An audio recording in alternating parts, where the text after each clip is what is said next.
The 7 mistakes stealing the best years of your life at 60. If you're 60 years old right now, stop for a moment and actually think about what that means. On average, you have somewhere between 600 and 800 weeks left, not total time, but the time when you'll be genuinely healthy and active. The time when you can travel without exhaustion, carry your own bags, and be fully present in the moments you spent decades working toward. 600 to 800 weeks, that's it.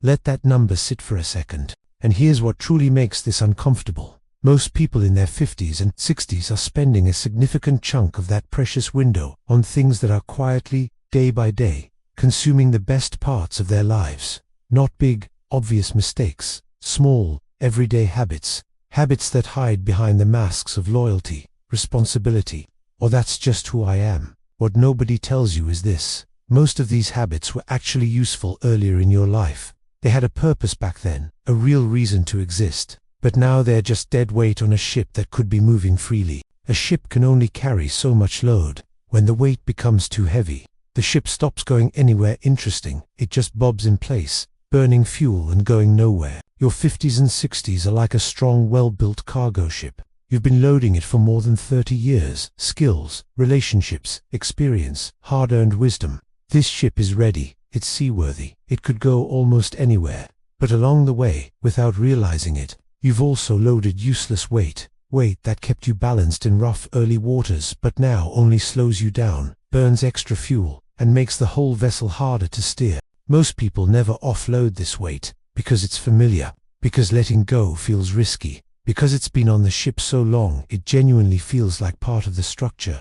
It isn't, and I'm going to tell you exactly what to throw overboard. 7 things. 1. People who leave you feeling smaller after every interaction. Answer honestly. Is there someone in your life who, after every single meeting, leaves you feeling more tired, more anxious, or like the world is somehow heavier than it was an hour before? Behavioral science tells us that happiness is contagious. When the people close to you are genuinely happy, your own chances of happiness increase significantly. But there's a direct flip side, and it's the side nobody prints on motivational posters. Unhappiness spreads through social networks just as efficiently. The people around you are shaping your emotional state every single day, whether you consented to that influence or not.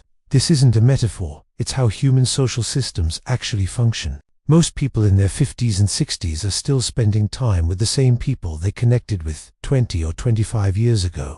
Some of those relationships are genuinely valuable and worth protecting. But some, and I say this with full respect for how complicated long-term human relationships can be, are energy drains that have been running on your power for years without giving anything meaningful back. You know exactly who I'm talking about. The one who turns every conversation into a complaint session. The one who quietly undermines your success with a well-timed comment. The one who makes you feel guilty without ever saying a single direct word. You walk away from every interaction feeling a little bit smaller, a little more burdened than you were before. Loneliness is genuinely bad for your health. That's well established. But that argument only holds when the quality of your relationships doesn't undermine the whole thing. A consistently draining relationship isn't neutral. It isn't zero. It costs you something real every single time, and that cost compounds quietly over years. I'm not saying cut everyone who has ever annoyed you out of your life, but if a relationship repeatedly leaves you feeling diminished, anxious, or emptied out, you are allowed to let it quietly fade. You are 60 years old. You have earned the right to be honest about where your time and energy go. And if you're hesitating because you feel guilty about stepping back, notice that. That guilt is also dead weight. You've been carrying it for someone else for a long time. You're allowed to set it down. 2. Treating change like a personal attack. The human brain resists change, especially when life seems to be running well enough. This is not a character flaw. It's a deeply wired feature that served our ancestors well. But it can work against you in a very specific and costly way once you hit your 50s. The most seductive form of resistance to change isn't "I refuse to change." That version is easy to spot. The most dangerous version is much quieter. "I'll change later," or "things are actually fine right now," or "I just need things to settle down a bit first." Picture a snow globe. When you shake it, everything swirls, messy, disorienting, temporarily unfamiliar. When it sits completely still, everything feels calm, known, and settled. But here's what happens to a snow globe that is never shaken. The snow settles permanently into the bottom. Nothing moves anymore. It just sits there, still, silent, and technically fine, but completely dead inside.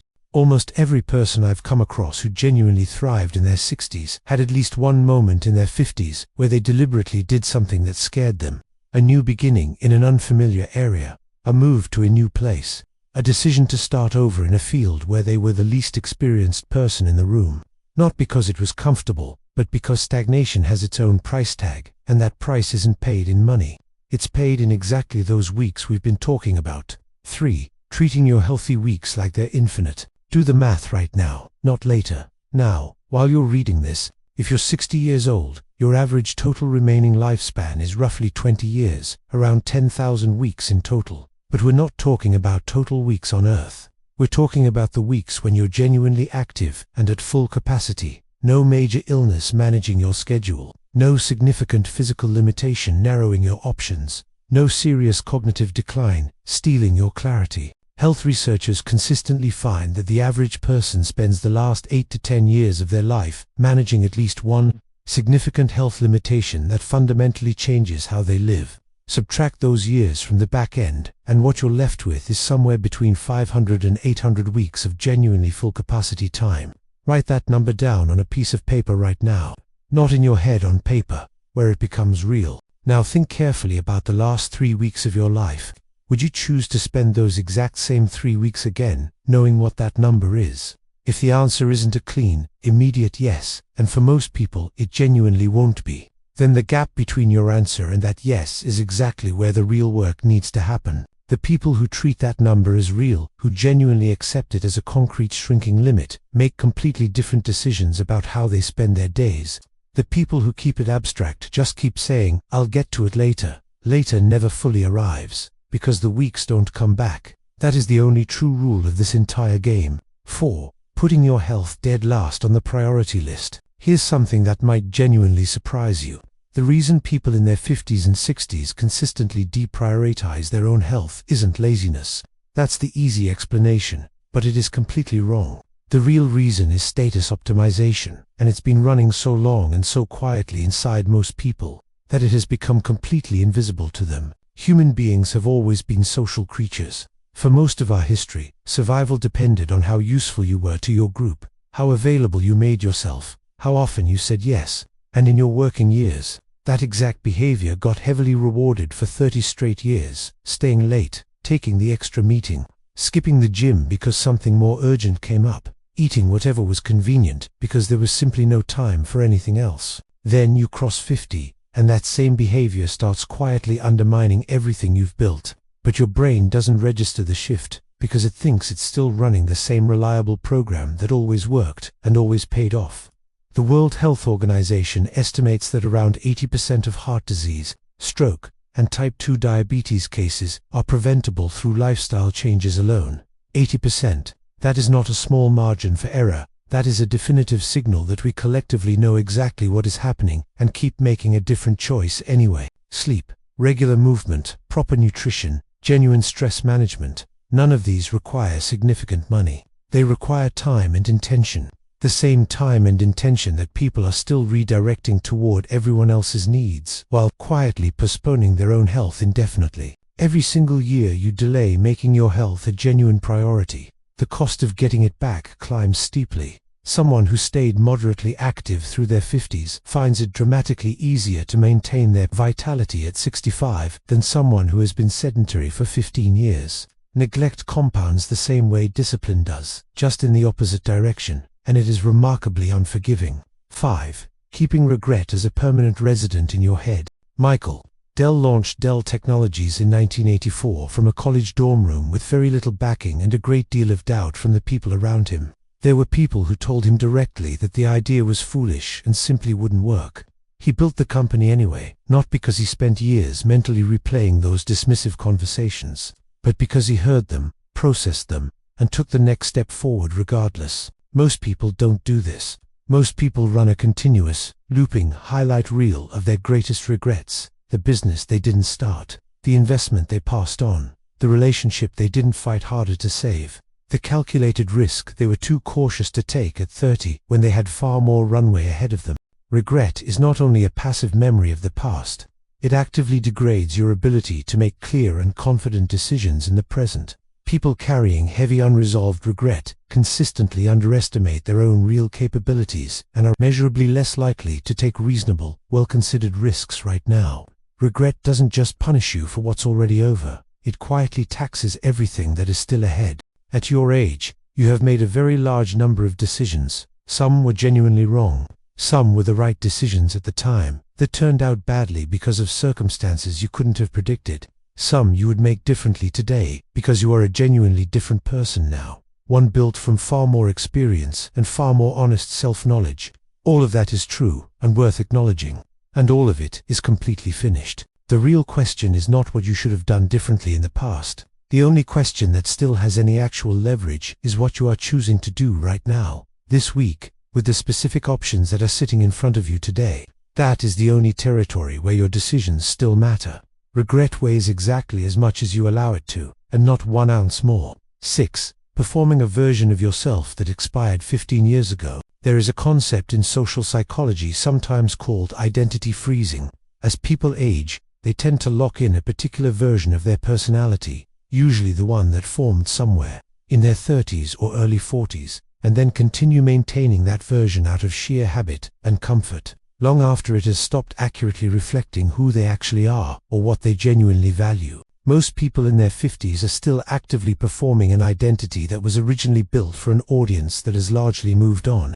Colleagues who left years ago, social circles that dissolved, career environments that no longer exist in the same form, the opinions they confidently voice at dinner parties, the professional image they carefully maintain, the things they publicly claim to enjoy while privately doing something entirely different.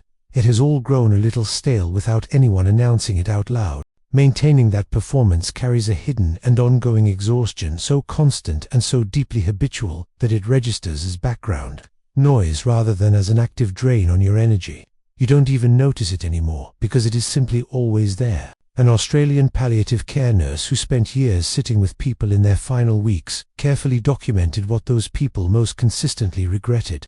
The number one answer, more common than regret about work, money, or missed relationships of any kind, was this: I wish I'd had the courage to live a life that was actually true to who I was, rather than the life others expected of me. That regret does not form in old age. It builds slowly during the years when you are spending your days performing for other people's expectations, rather than following your own honest compass. Start with something small today. Notice where what you say you enjoy, and what you actually do when nobody is watching, are genuinely out of alignment. If you tell people you love fine dining but you are happiest with simple food and good company, then you like simple food and good company. That is the honest answer.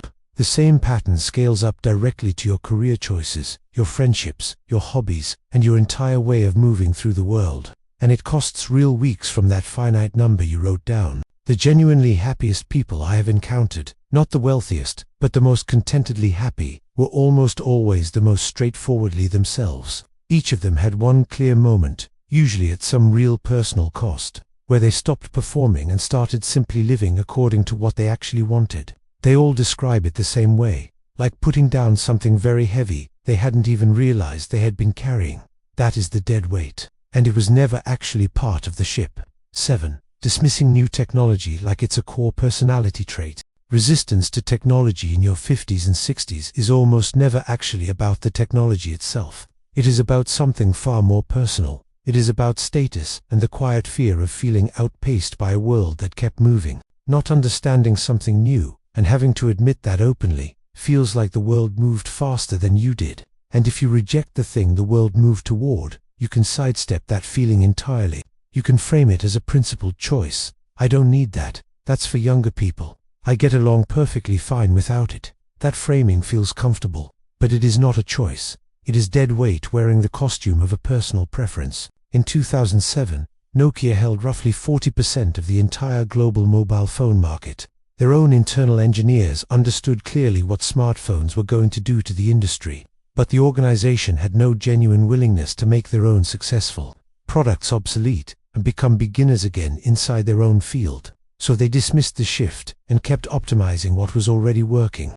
By 2013, they had sold their devices division for a fraction of what the company had once been worth. That is what resistance to becoming a beginner again actually costs in the real world. The tools available right now: AI assistants that save real hours of research and planning, health tracking that catches problems early, financial modeling that protects your retirement, platforms that keep you genuinely connected to the people who matter most, give measurable, day-to-day advantages to the people who actually engage with them, rather than dismiss them from a comfortable distance. And here is the part that rarely gets said clearly enough. Resisting new technology does not just cost you practical utility, it actively costs you cognitive health.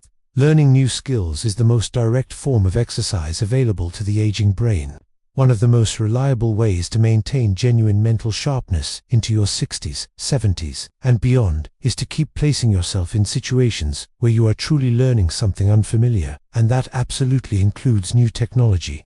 Refusing to engage is not a preference. At the level of brain health, it is a choice with documented and measurable consequences. The problem was never the ship. The ship has always been capable, well-built, and genuinely ready for open water. The problem was always the weight, the draining relationships, the unchecked resistance to change, the fiction that your healthy weeks are infinite, the habit of putting your own health last, the regret you carry like a stone in your pocket, the identity performance that nobody is watching anymore, and the stubborn refusal to pick up tools that could genuinely serve you. 7 pieces of dead weight. None of them require you to build something new. All of them simply need to be offloaded. Subtraction, not addition. Offload the weight, and see exactly where this ship was always meant to go.